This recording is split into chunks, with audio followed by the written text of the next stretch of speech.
Hey, this is Dr. Pete, and got an email from a student this morning about the idea of power.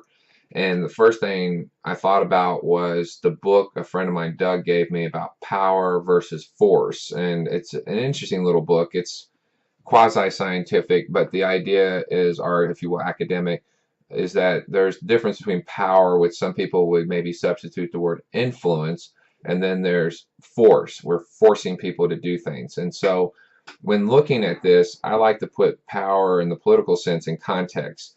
Always look at it from this perspective.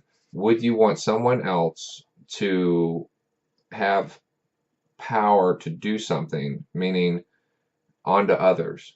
So if you say, I want to do this and I want to be in government to do something and I have power to do it, or I'm going to make power to do it, remember, someday you will not be in power.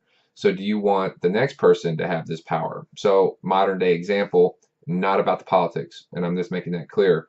You have President Bush, who, or any president really, who did executive orders. President Obama did, and we recently read articles about President Obama giving advice to President-elect Trump about not using executive orders as much. And you start thinking about this like, well, but you're using executive orders all the time.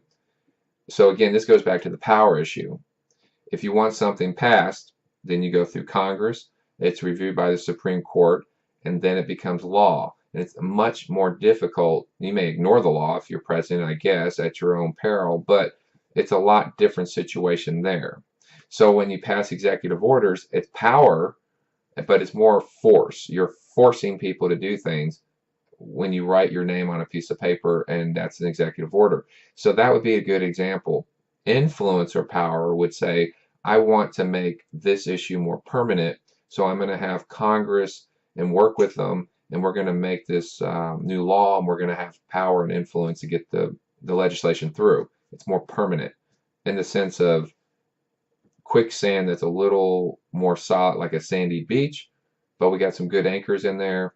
But even then, it can be changed or washed away or interpreted or influenced, or maybe a court case with the Supreme Court overrides it, nullifies it, things like that.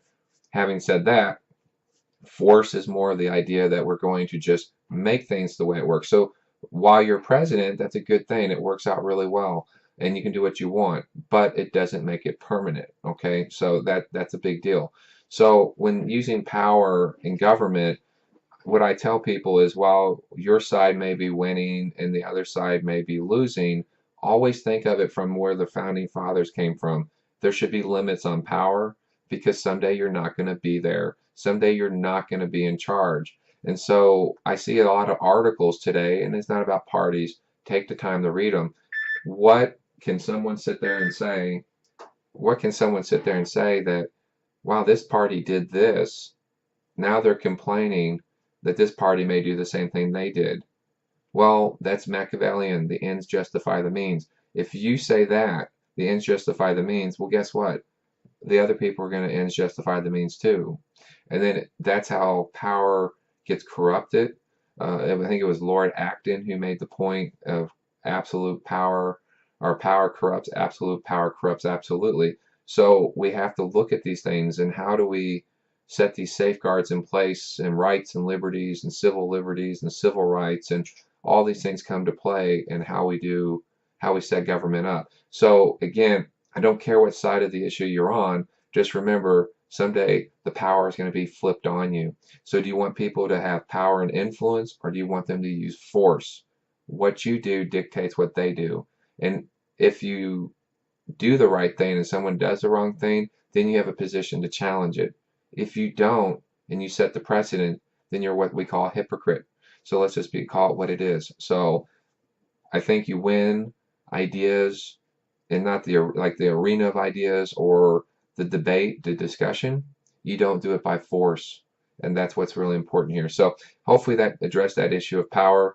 And I mean, there's all sorts of other descriptions. We go in like inherent power, positional power, experience power. There's all sorts of different things, but I think that covers the main thing for politics and how we see things in the classroom. Thank you, and hopefully you all have a great day. Thanks.